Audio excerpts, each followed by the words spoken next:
right. So hello and welcome to the Black Tower. I'm the Sorcerer Interview.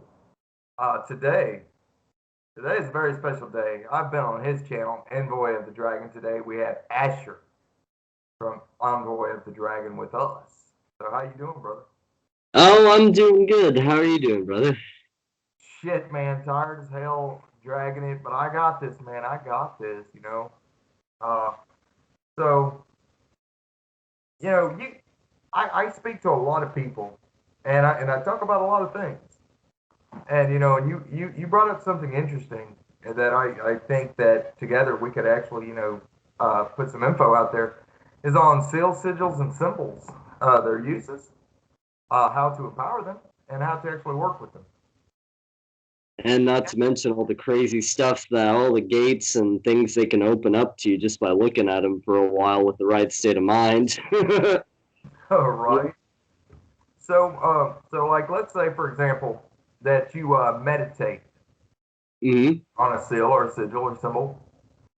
Give us a take on how you do it. How do you do it? Well, honestly, it kind of depends on what it's for. I mean, generally, if I'm trying to learn something, like, get some information or have an experience, it'll. Oh, sorry about that. Dog see someone.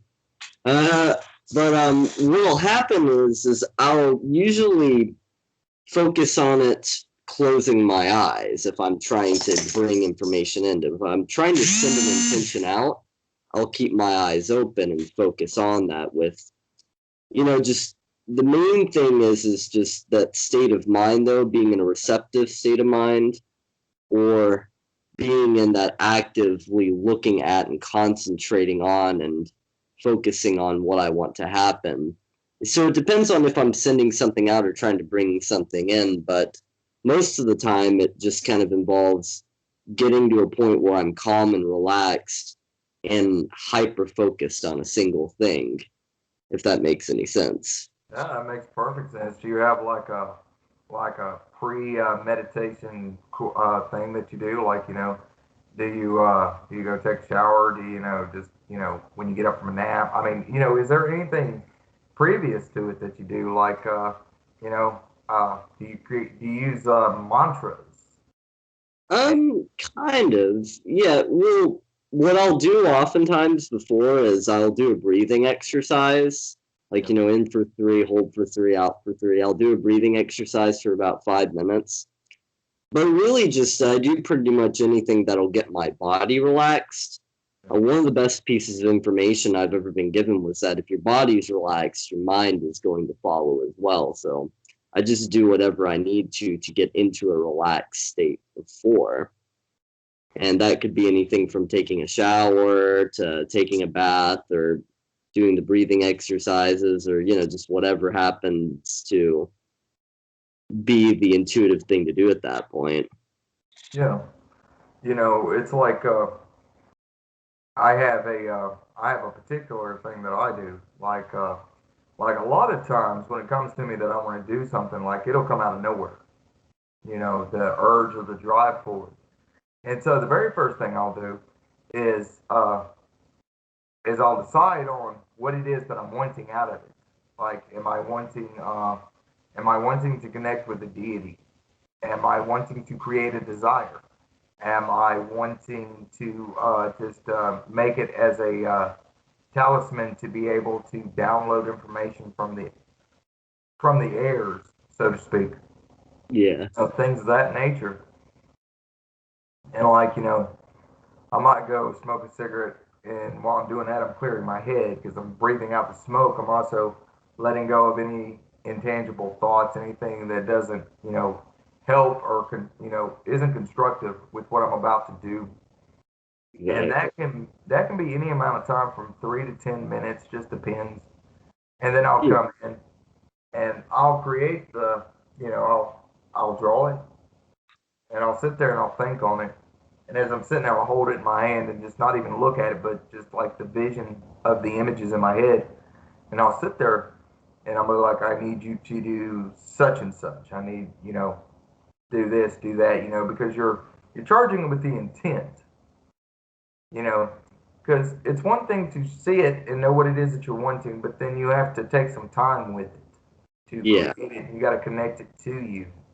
Uh, and that's what I do. And then, I'll decide, out all the avenues, like, if it's for lust or something like that, the use of semen. If it's baneful in nature, I use a mixture of spit and blood, things of that nature.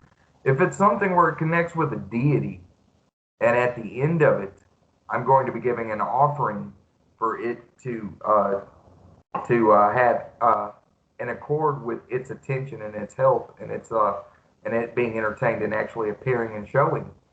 Hmm. Then at the end, go and burn it after I'm done using it. Do you use intention like that in yours when you're working with self-stylized sigils? Yeah, kind of. I mean, a lot of the time, what'll end up happening is just kind of the way that I do it. I found a really weird trick through kind of through viewing a couple other people who produce content on YouTube. But I found this weird trick with it where what you can do is once I basically know what I want it to do, like if it's a sigil that I'm making, like to charge and carry out an intention, the intention of what it's going to do, like I'll say I wanted, $1,000, I would, sigilize I have $1,000 and convert it into glyphs and then combine those glyphs together. But what I'll do is I put like a crosshair section over it.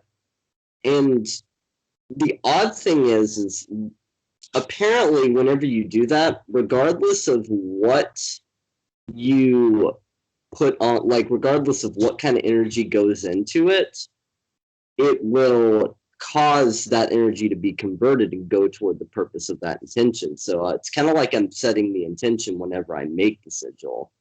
And then for some odd reason as well too, whenever I put the number 11 in all the corners and at all the points and in the middle, that also causes it to gain more of that momentum. So it's kind of like what I'm doing is I'm starting off with the intention, starting off with like the form of what I want it to do, and then bringing in all of these other elements to draw that force and that kick behind it to make it move through, and then giving that a good amount of time and attention to give it the fuel it needs to get it started and get it rolling.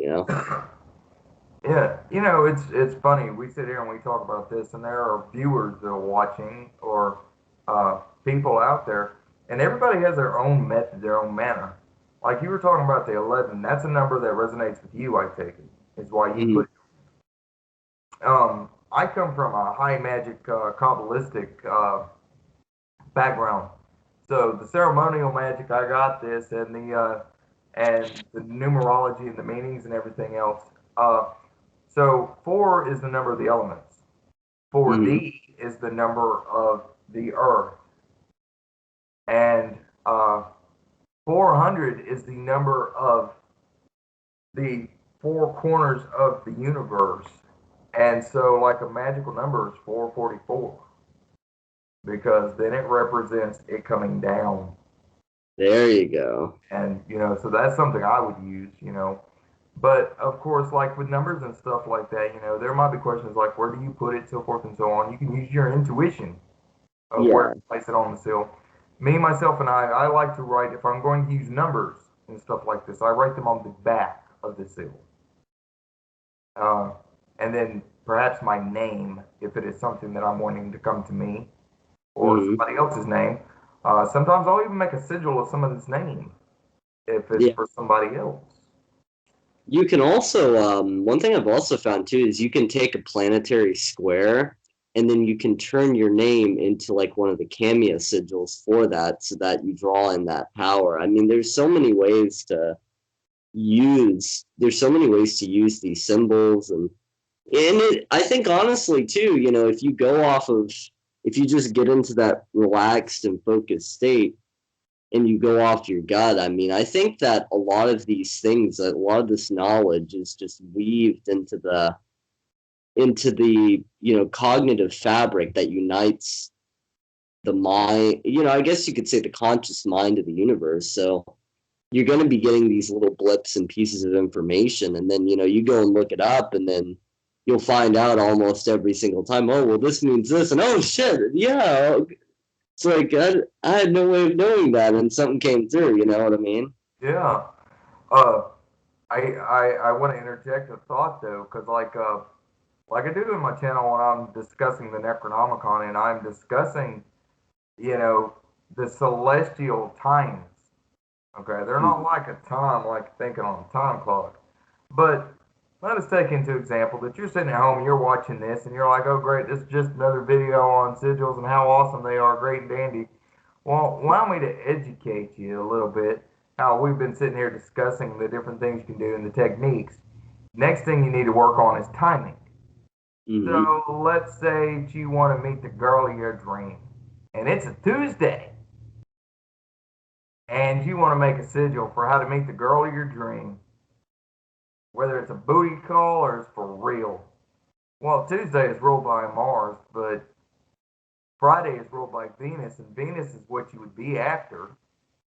And and you're like, no, I want it right now. How would you do this? Well, here's an interesting tip also, is that you have to take into account the moon at the exact same time. Is the moon Mhm. uh, waning to the dark, which means, it's taking away things, opportunities, so forth and so on? Is it Mhm. shutting the door on something? Or is it waxing full and so it can bring it to you and can bring it to fruition? Well, Exactly. you got two ways you can look at that. You can wait till a Friday when the moon's waxing full so that it'll come to you, or you can employ what I call artwork. Now, what you do is like say, so it's a Tuesday and it's ruled by Mars. Well, Mars is a martial, warlike thing, and let's say the moon is waning. So and so all the signs are saying no, this won't work. This won't work. Well, draw your seal of your intent, your sigil of intent, of your desire of what you're wanting, and take into account the day of the week. You want to invoke the planetary powers or energies. And then you want to think outside of the box. So in Exactly. this case, how could Mars help me land the love of my life or get my booty call on? Well, that's interesting because with Mars being martial warfare, you've got to kind of think outside the box, like I said. So what you would do was you'd invoke the planetary spirits of that day, which is Mars, Mhm. being and waning. So you have to think. You need something that needs force and power, and something to remove. So what do you need to remove from this equation to get what you're wanting? Well, here's Obs- an idea. Yeah, obstacles, things that stand between you and the success or obtainment of your desire. And so, like I said, you have to think like that. And then when you're sitting there and you're charging it, may all obstacles be removed most forcefully and mightily from between me and the object of my desire. Exactly. And that's a really good way to do it too, because at that point, you're not at the mercy of the day of the week or the moon phase. You're not at the mercy of the calendar for your magic. You just gotta find some crazy solution to, and I think ultimately, that's kind of what it's about though, because once people first get started, especially, every like 13-year-old girl that just became a Wiccan. It's like that person just cussed me out and I want to curse them. Wait, what's the moon phase? What day of the week is it? Am I going to be able to, then eventually you just get to a point where you either say, okay, well, I'm going to either work with what I got right now, or just say, you know what, fuck it, it's not important. Let's move on to something else. Yeah, because one of the most important things you got to remember is that a lot of times people just, they're spur of the moment. Something just comes up. They just want this. They just want that out of nowhere. And they Mm-hmm. don't realize, it is better to work with the cosmic flow than against the cosmic flow because energy and all things follow the path of least resistance. So you might as well get into the flow and figure out how to harness the energies to best suit you and to help you and to aid you in your work. Well, Well, that and not to mention too, I mean, it becomes a matter of you start to really realize once you start manifesting everything that you're wanting that there isn't really a whole heck of a lot you really want anyways. I mean, because, say you go and, you're like, okay, well, I want to, like, I want a Ferrari or something like that. It's like, well, why do you want that? Well, because I want to be able to go out and have fun. And, it's like once you start following those rabbit holes of your desires, you start to realize there isn't a whole heck of a lot you want or need. You get kind of more content with things, and you're like, it's kind of counterintuitive because you would think you would start getting everything you want, but once you really start getting those manifestations rolling, being in flow with the movement of the universe like that, you start to just kind of, you start to want less, if that makes any sense. Yeah, that's one thing I've noticed. It does, especially if you're using it on evolving the self. When you're talking about working through the self, these things become even more powerful than say to bring something into your life.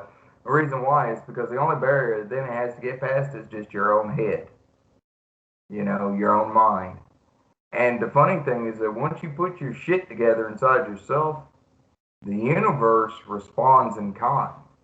It's kind of like setting the tone within yourself, and then the emanations are given off, and then that is the true law of attraction. That's the magnetic pull. That's how that works. That's Yeah, you know, you're in a positive vibration, and you're gonna bring, like growth.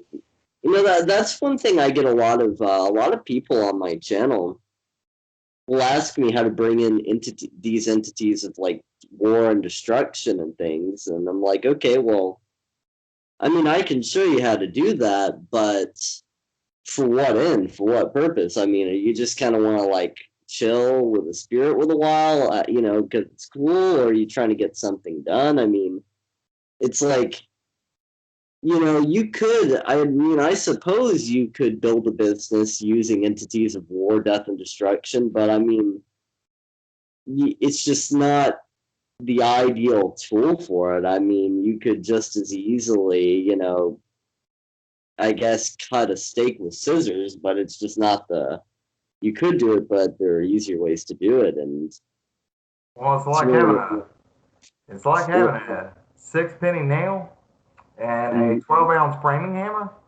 versus a freaking sledgehammer. yeah, exactly. It's just like, yeah, there are some things that I can get the appeal of certain things, but I mean, a lot of people don't use the right tools, I think, is what really causes a lot of people's issues whenever they get involved in the occult or something similar to it.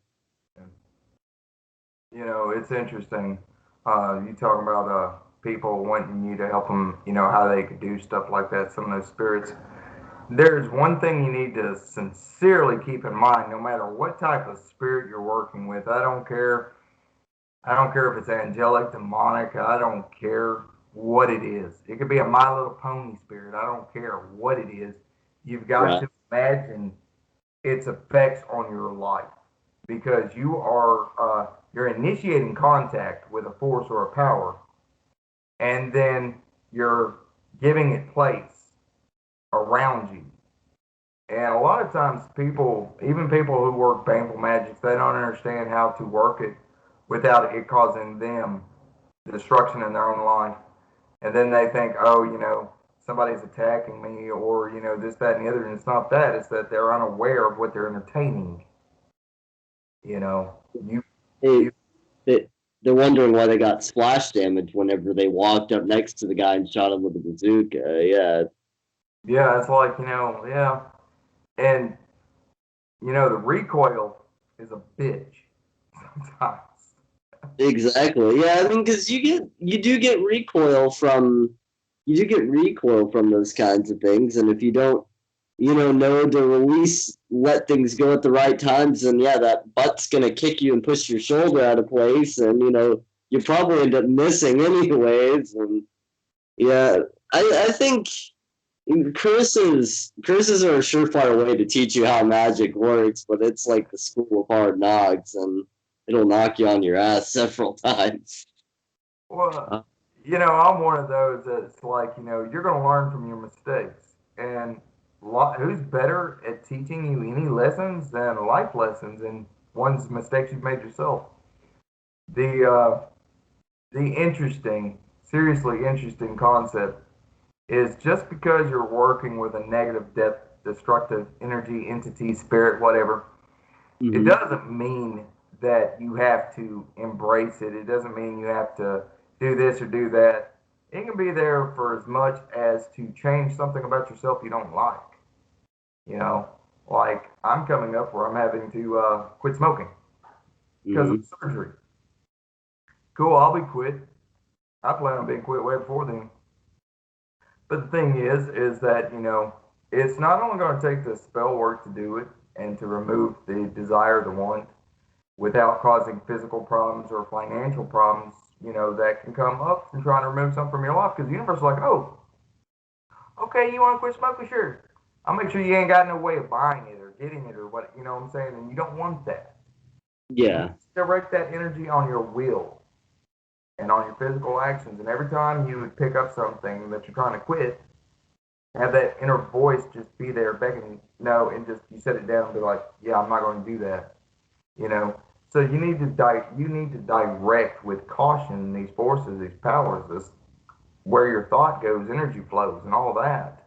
You Mhm. just got to put that together. Well, the exact same concept works with seals, sigils, talismans, symbols, stuff like this. Exactly. Yeah, it's that whole thing. Yeah, it's that whole thing about learning, just learning to get the most out of what you're doing, and I mean, runes also, I don't know if you've done much work with runes, but they'll teach you about exactly what you were saying a minute ago, because granted, I don't know everyone else's experience with the Futhark system, but every time I've worked with it, it works every single time consistently. It's just you have to be very specific, because whereas if you work with a spirit can kind of has an intelligence to it usually. They can kind of communicate with you and kind of help direct that intention a little bit, help you kind of bring more, something more resembling what you want.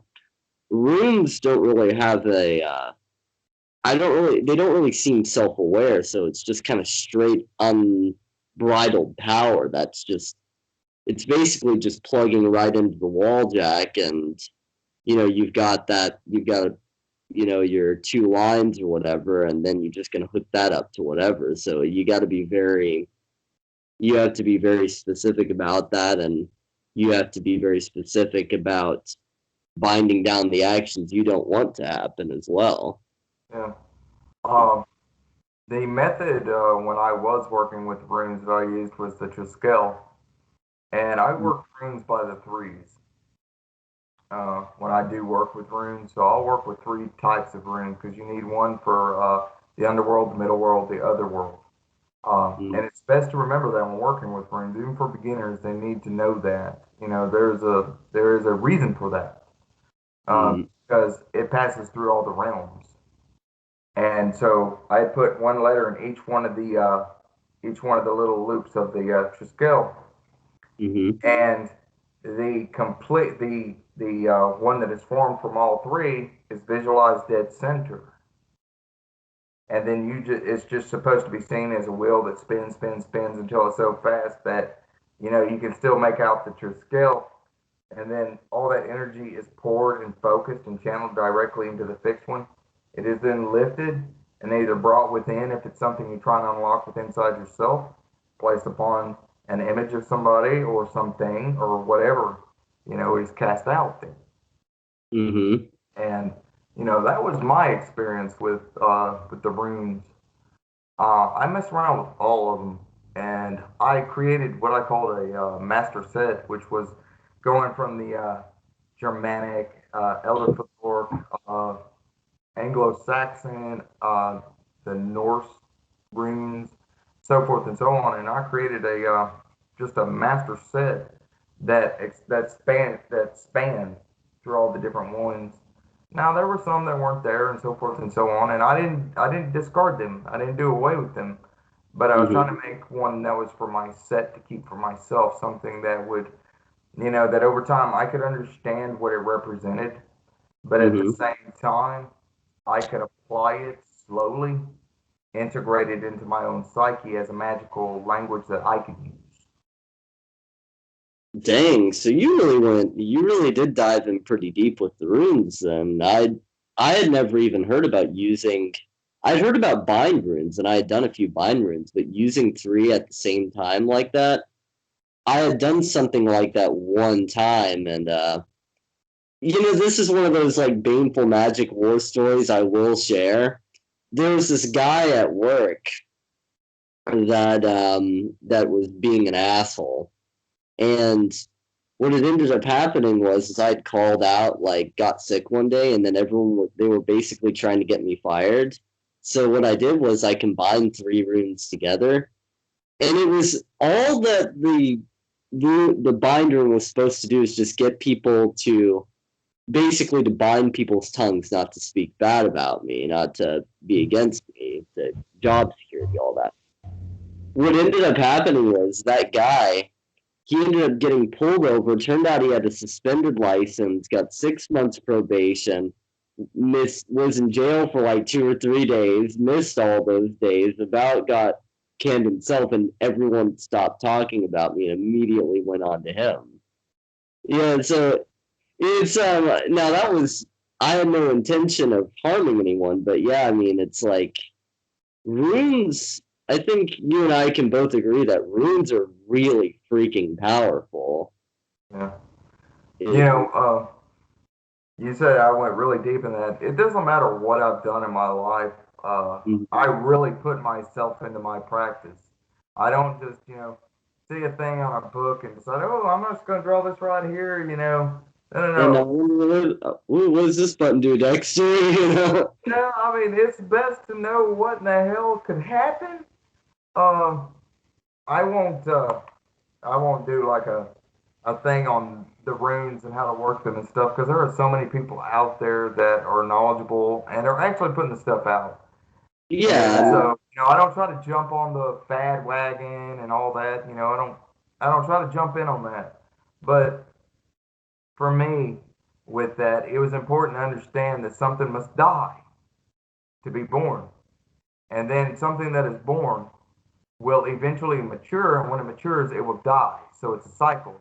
It's the Erd Verdandi skull, the past, the present, the future, the three norms, the fates. And they're not to be seen as deific, though they are beings. Um, they are, however, supposed to be a lesson to the one who would weave the runes. You know that there is a cycle, and the cycle must be kept to. You must acknowledge the cycle and give to the cycle the its offering, and its offering are three runes at a time. And the reason why is because you got to think. You think past, you think death, because it always starts with death for some reason. So mhm. you think of the thing you need to go away. Whether you're now, this would apply even with seals and sigils, okay? Not just with runes. You think of the thing that you need to go away, that you need to change, that you're trying to get to just not be anymore. And then you have to think, what form do I need to come into being? What does it need to become? And then when you have an idea of what you need it to become, and then you need to think, well, in the long run, what do I want it to actually fully mature into to fully become? Because see, you have to be able to think like this to get the most out of these practices. You've got to be able to think, you know, backwards and forwards and in between and all this. You got to be able to think in that alchemical process of deconstruction and reconstruction, and you know it's really interesting you mentioned that because there were actually a couple of things that just happened a minute ago, kind of off camera here. Whenever you started talking about the runes, this candle I have sitting here, it lit up like crazy. Like whenever you started talking, Yeah. you could probably, if you go back in the video, you could probably see how the lighting just changed, but it just lit up and started melting. I was trying to fix it, but like right when you said that too, I had like this like flashback to watching Full Metal Alchemist Brotherhood when they were talking about the process of, you were just saying, hey, what needs to die and change, deconstruction, reconstruction, and watching things kind of come back together. Yeah. Yeah. Well, I'm sorry to interrupt you, but it just came no, out like at that it's funny you one said that. Before I began talking about it, the room that I was visualizing, that I was imagining, because when I start talking about certain magical things, uh, I entertain a lot of things, and after a certain while, you become practiced enough that your words are powerful and you can create things. And so part of that responsibility on my behalf was I was thinking, okay, I'm going to be talking about this, and the first thing that's going to happen is the runes are going to start floating through my head, and I'm like, which one would be safest? And I kept thinking, Issa, stand still. It's a straight line. You can't mess with Pat. That's like, no, you shall not pass. It's just, it's You saw that pass. It even looks like the room when he does that guy because it's that straight look. you shall not pass. And I'm like, yes, I can. Oh, geez. It's really it's interesting that we kind of took like a Norse spin on this because with the end of the year, I've been working with Freya like crazy. Been my I've been with that particular spirit. It's just kind of been my thing. And you also one thing I've kind of come to realize is there's a that kind of low magic earth connection is a lot more it's a lot more instinctual than I think people give it credit for, as weird as that sounds. Because, yeah, you've got things like symbols and you've got sigils and things of that nature, but there's something, like, especially around this time of year, whenever everything kind of goes back into that earth element with the turning of the winter, there's this, it feels like almost at different times of the year, different magical currents are stronger than others. And right now, seems like in the wintertime that weird sort of connection with nature. Do you experience things like that, like where your practice and things like that will change depending on what time of the year it is? Yeah, because everything that I do is all about cycles. Mm-hmm. I have that constantly. Uh, for example, just recently, I was introduced to a book series that I'm really looking into. Which they've been out for a little while. It's Queen of Hell, the Red King, and Scorpion God, and it's all about the uh, the the primal witchcraft. It really is, and it's about primal powers basically. It doesn't matter what form a power or a source takes. It's what's Mm-hmm. at its source. And in the wintertime, at this time of year, they talk about, the birth of the light. Well, the way I look at it is in the winter, you're dealing with death itself. You are dealing with death. You're dealing, and the primal current of that is a tomb. It's good. So, Oh, it's fine, man. It's that time of year, brother. mm, I'm still getting over a cold, so I apologize. But yeah, I was hearing what you were saying though about the primal craft and that connection Yeah. with It's like that. Yeah. it's but in this time of year, you have the coldest, darkest, uh, and those are words we use, but the primal essence of that is the womb is tomb.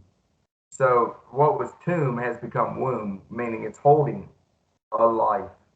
But the life that it's going to give, it has the. Do you know where that life comes from? It comes from the life that already is, so it has to kill. I mean, that is just predatorial as shit.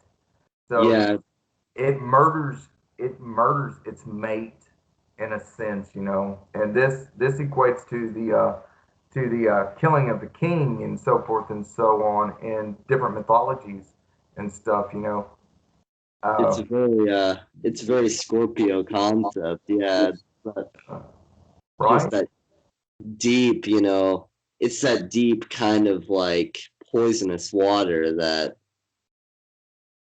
because don't like what I don't know where I heard this from. I think Bob Ross of all people, but that a lot of life starts in swamps. Yeah, So it's interesting you mentioned that. Yeah, because it seems like magical laws like that, those cycles of, yeah, they follow the cycles of nature. Like, yeah, energy follows those natural cycles, especially. yeah.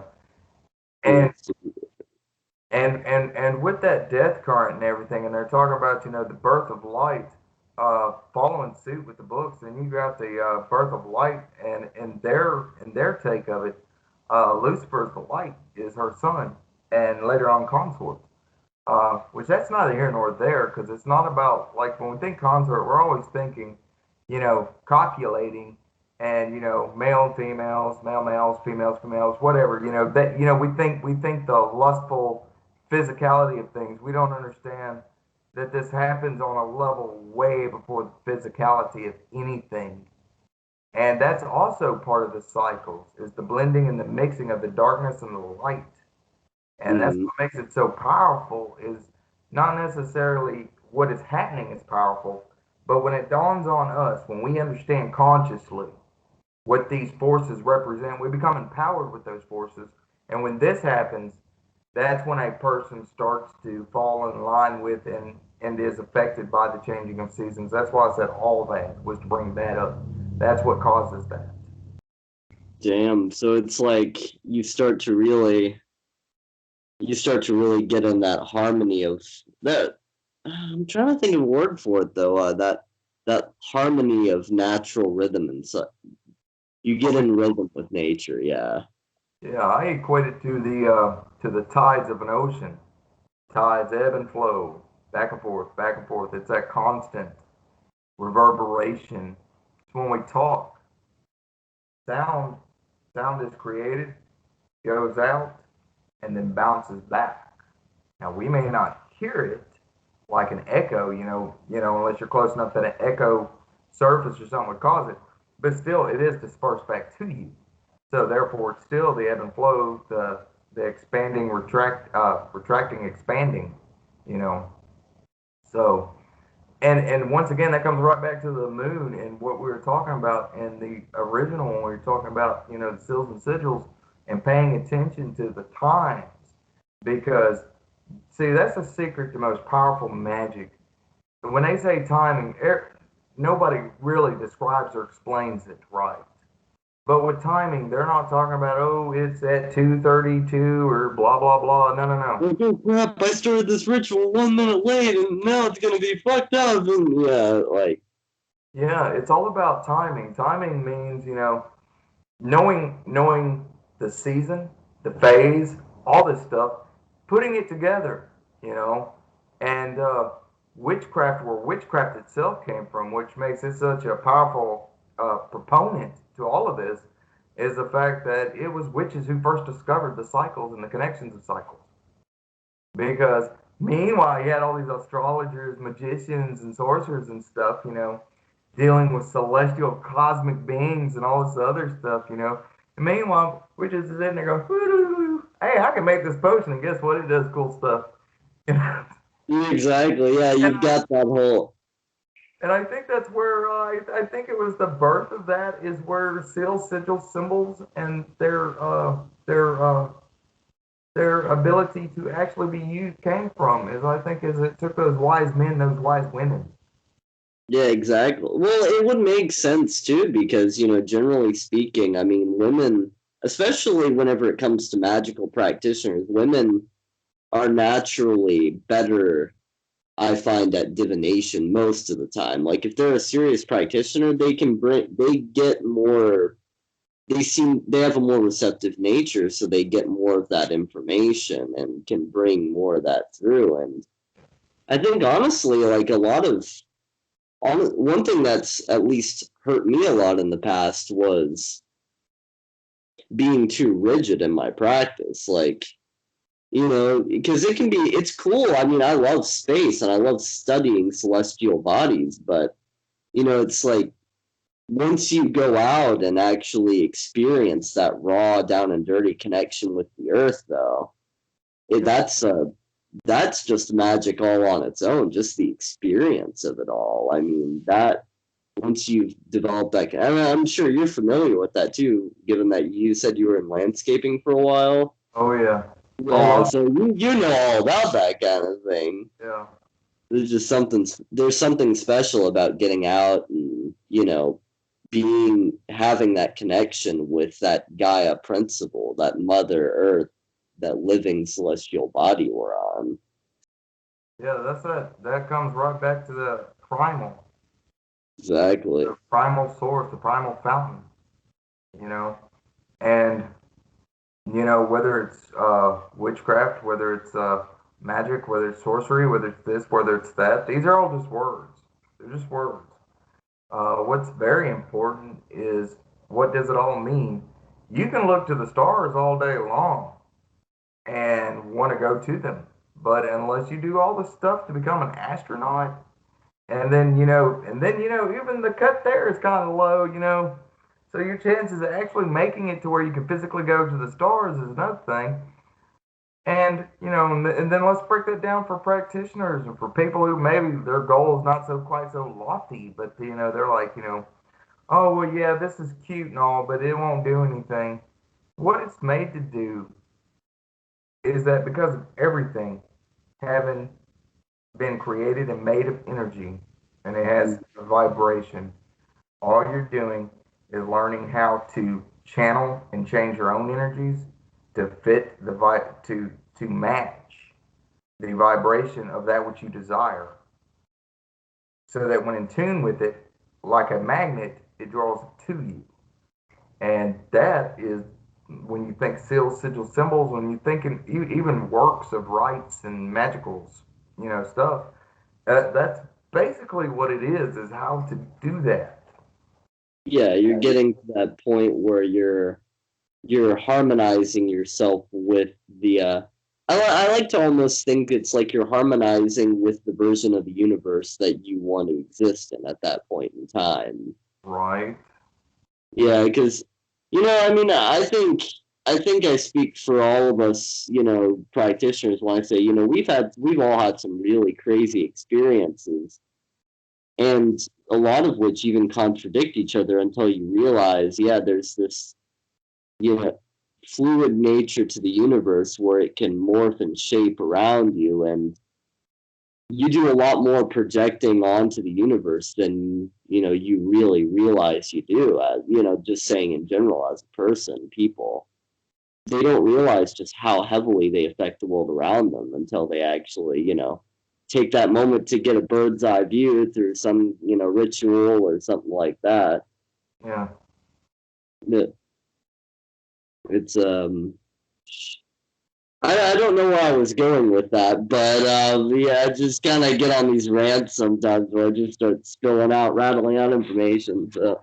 I'm gonna tell you, I've been there, I've done that. So I mean, from person to person, I'm telling you, I get that. I have those days, and I have those moments. Uh, what I what I honestly think is that there are going to be people out there who are like, well, how do I make my own system, or how do I do this, or how do I do that? I have the only advice that I have for beginners who are like, who want to expand and become more and want to reach up there. Just because you don't know what your exact path is, it doesn't mean that you will not discover or it become known to you. It just means that unless you continue going the way you're going, you'll not discover that.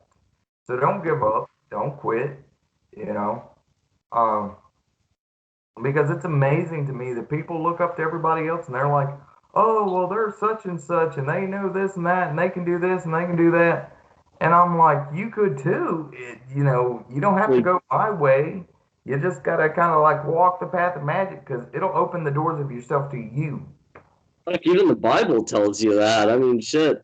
That's one. I'm not really a biblical scholar, but even in the Bible, Yeshua of Nazareth said, "These things I do, you shall do them in greater." It's like, yeah, everyone's got that power. It's just Yeah, it and takes. to my young hermetic self, oh man, I took that and ran because even when I was a kid and I read that at 14 years old, I just kept thinking, these things I do, you shall do and greater. And I kept thinking, really now? And so, what was the first thing I did? I went to look and see if I could maybe believe in myself enough to where I could walk on water. That was my thing, So, I mean, it was kind of humorous. And yeah, I gave up on that because I didn't, young youth coming up. Is that possible? Is that not possible? Who knows? How do you do these things? Who knows? But I know one thing: you can't say that you can never do it. Mm, You can say I haven't been able to do it yet. mm. And that's the key. You've got to be able to you've got to be able to say I haven't done it yet. It doesn't mean it's impossible. It doesn't mean it'll never happen. It just means that as of this moment, you have not figured out how. Well, You know, that and also, yeah, the way you bring up a very valid point with the way that you speak and word things. I came across someone had posted something in a group text that I was seeing where it was like, if you ever feel the need to apologize to someone, thank them instead for bringing something to your attention. Instead of responding with like sorrow or fear, respond with gratitude. yeah, Like, as weird and simple as that sounds, that I found that has an extremely profound effect on your vibration. If you like, because everyone talks about this energy of feeling the emotion of gratitude, but the but little things like that, a lot of people want to learn how to do these crazy, summon all these crazy spirits and things, but a lot of time, but a lot of times it's those little basic things like vibrating that energy, like getting into that meditative state or being able to harmonize with that current. yeah, That is the key to get to do, be able to do all those things, but a lot of people don't want to learn it. It's like just one of those. yeah. I mean, it's like for example, we talked before about how how when you're talking, and you literally talk like somebody that's been doing this a whole lot longer than you actually have, and And it's interesting that I don't think anything less of you. I'm more impressed with that. And at the same time, it should be uplifting to you to where you're like, well, that's cool. Let's see if 5 years from now, how do I sound then? Because we're here in this community, in this spiritual family to, man, we're just there. We're individual pinpoints of light, all connected to one another. They can call it a web, they can call it whatever they want. But the thing is that, you know, we sit there and, and we support one another and, and we help and we do everything we can so that one day, like right now, there are people out there that I know personally that are way ahead of me in the curve. Like, I mean, seriously, like, Yeah, like wow, I'm sitting there going, I spent 23 years. How come I'm not where they're at? Jealousy, that does not come from a place of jealousy, though. That mhm, comes from a place of awe and like, holy shit, just think if I actually just, keep working at this, and I'll find it for myself, and I know this to be true because that's how I've gotten to where I am now. Well, mhm. I teach these exact same principles to others. You know, quit being jealous and quit putting yourself down. Just be like, I'll get there one day, and and keep driving and working at it. Yeah, Imagine, imagine your start, where you are today. Where will you be 5 years from now? exactly. I mean, yeah, and cut yourself some slack if you make a mistake or two, because, well, number one, that's how you learn, and number two, it's like you gotta cut yourself that slack because nobody else is gonna cut it for you. I mean, That's the truth. yeah, it's like the big thing a lot of the time, I mean, yeah, I mean, granted, it's a little intimidating, kind of knowing that there are people out there that have got like, 10, 20 years experience on me. But I think ultimately at the end of the day, though, as long as what you're doing is working for you, everyone's going to be a little bit different. And, 20 years, 50 years, I've met a few people that have been practicing for about 40. And you kind of come to a point where it's like, everyone progresses differently. Everybody comes to different truths. Everyone has different themes that go into their lives. And I think a lot of it is just figuring out the best way to navigate those trails on your journey. That's ultimately what it is. It's a long journey. It's a Would you story. would you like to hear what tempered my humility in me? Yeah, go for it. And I've held on to this since I was a kid. The story of David and Goliath. You get past the story. Just look at it. You got this big badass killer, and this little kid comes along with a little rock, drops this fucker. You know, if like I said, ignore the story, ignore the names, all this. Just think the concept of it. Yeah, ignore the biblical You can be a implication. big badass all day long. You can be a lot of things, but all it takes is one right shot, and it's over. You know, Exactly. and I keep things like that in my mind. I don't go. It's not paranoid like somebody's gonna get me. No, you Yeah, know. yeah. I mean, you don't bring yourself any more trouble than you absolutely have to, though. But I mean, like I know what kind of person I am, and I know what I'm capable of, and I know what I can and can't do. Uh, but at the same time, I honestly I sit there in awe at the beginner, not just the advanced one that's made $1 billion and got Lamborghinis and everything else. No, no, no. I'm talking about just the beginners. Man, mhm, dude, I stand in awe at them. I'm like, holy shit, it took some balls to get here, man. Holy shit, you know, and and I am enamored at it because I'm like, those first steps upon the path of the wise, upon the path of magic, and why they call it wisdom, and why the serpent? Because the venom of a snake is deadly, and there's a part of you that will mhm, die from walking this path. But the bravery that you have to step forward, and every time I see people like yourself or like beginners that sit there, hey, what about this? What about that? And a lot of times they'll come back, I'm sorry I bothered you. You're not bothering me. Hell no, I'm happy as fuck. Hell yeah, I'll give you all the advice I can because I want to see you succeed. I want to see you make it.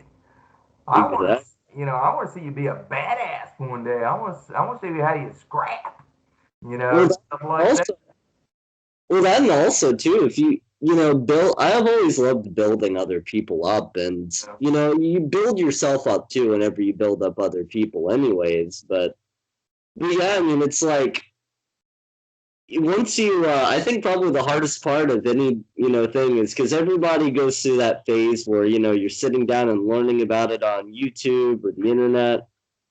I think the biggest and scariest step is doing that first spell. It's like, especially if you were raised in the church and you're like, oh shit, witchcraft is bad, and then you just take that first step and you go and do it.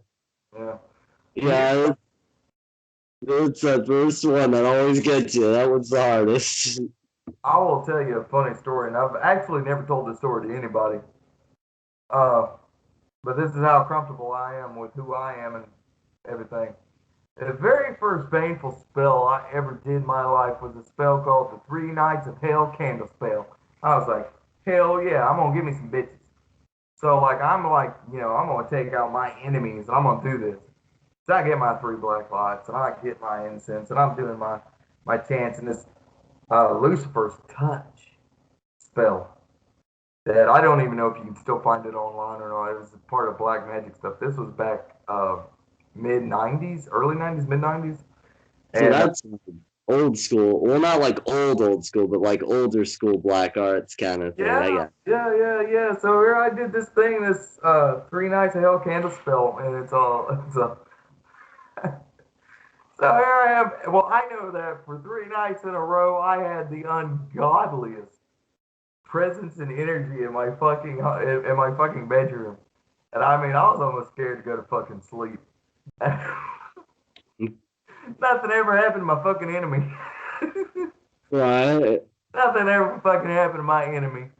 But I tell you what, I had the scariest 3 nights of my life. Gigs that man, I'll tell you one of my favorite. I haven't done very many curses, but or at least serious ones. But my favorite one I ever did, and it's what I love about it is the splat. It's not something that the recoil is unbearable. It's there was this guy at work that was that's the funny thing. Like I find like a lot of places of employment have been like my petri dish for a lot of magic. But this guy was being particularly troublesome, so I made up a sigil. I made up a sigil and basically forced him to like have like a very erotic like man on man dream. I mean, it was initially as like a joke. I was just like, you know what? If it works, cool. If not, whatever. And I just threw it out there. I focused on that, and I was just laughing about it the whole time. Just like, oh my god, this is gonna be hilarious. And I forgot about it. I thought nothing of it. And then the next day, I see him, and he couldn't look another man in the eye for like a month. He was like always staring off into space and like super nervous around other guys. Like, here, let me give you a hug. Like freak the fuck out. I don't know really what happened in that dream, but geez, I mean, it's one of those things. Yeah, but I mean, I think doing a few curses though is like I think that's like part of like the journey in general of learning how to harmonize with those forces of the universe. Though you got to kind of let a little bit of that vengeance out. That like, yes, now I get to take back the power and start go I'm in through. line. I'm in line with a really good friend of mine. He says that there are three things that everybody who comes to magic actually wants: Mm-hmm. revenge, sex, or money. And that's true. Most people who either want spell work done or who come and practice with it, that's what they're doing it for. Now, the funny thing is that for some of those people, they come, they see results, and they become believers, and they stay, and they start to learn and hone and craft their craft itself, their skills to it. And then there are some who don't approach it in that sense, who come to it from, from other angles. Doesn't matter what brought you to the path of magic. What matters is that you walk the path of magic. You know, whether through the use of seals, sigil symbols, through the works of books, or if you go online and you find the 3 nights of hell candle spell and Lucifer's touch, which Lucifer's touch does work. I will say that, but that took me being 24 years old before I refound it again and could actually try it out. And I was like, holy shit, okay. Yeah, so the 16-year-old me had no idea how to work curses or anything, but I did know how to make my room feel like I should just get the hell out of it and just leave whatever. Hey, man, here, you can have my bedroom for a night or two, or three in that case, and let it go. Good. Yeah, all right. But we're coming up on that time, brother. Is there anything you'd like to say? I mean, Um. Well, the only thing I could think to say is that, if there's anybody out there that has any questions about my channel or anything, just drop me a line on Envoy of the Dragon. But if you're asking about that specifically, but yeah, I mean, for everybody out there that's just either getting started or hasn't quite built up that I guess you could say experience. Granted, this is ironic. I'm not the most experienced myself. I'm definitely not an expert, but just what I would say is, despite how crazy things can get, because stuff that you've had buried and kept buried is going to come back out. stuff that you've forgotten about is going to come back, but it comes back and it is brought about for a reason, and those things are coming out so that you can work through them. So I would just say, don't let anything discourage you. Stick with it, because what will come out the other end is going to be brighter than you could possibly imagine anyway. You'll always be pleasantly surprised if you stick with it and keep learning. So, but but other than that, though, I mean, I just wanted to say, hey, thanks for having me on. It was a pleasure talking to you. I mean, every time we've spoken, it's been an awesome experience. So, Dude, I love talking to anybody about the occult or just in general. I enjoy it, and I appreciate you being on here, and your words ring true to our audience that don't give up and don't be scared of stuff that comes back, because it's things that you do have to work through, you know. And of course, you can subscribe to my brother here's channel, Envoy of the Dragon. That's right, Envoy, Envoy of the Dragon. And he has a lot of really good videos. And I think that anybody who hasn't been to your channel, I think that they'd actually enjoy it. I don't think that they realize what they're in for when they do check it out. Because, like I said, brother, your videos are really, really good. I mean, so I definitely suggest them to anybody. And I'll provide a link at the end of this video so that people can go check you out. I definitely appreciate that. Yeah, your content is always on point too. I always learn something new every time I come to your channel. So it's like oh shit, I didn't know that. Yeah, I like to look up stuff I have no idea about. That's how you learn shit. You ask questions. Yeah, right. Well, without further ado, I wish each and every single one of you out there peace, blessings, and power. Till next time.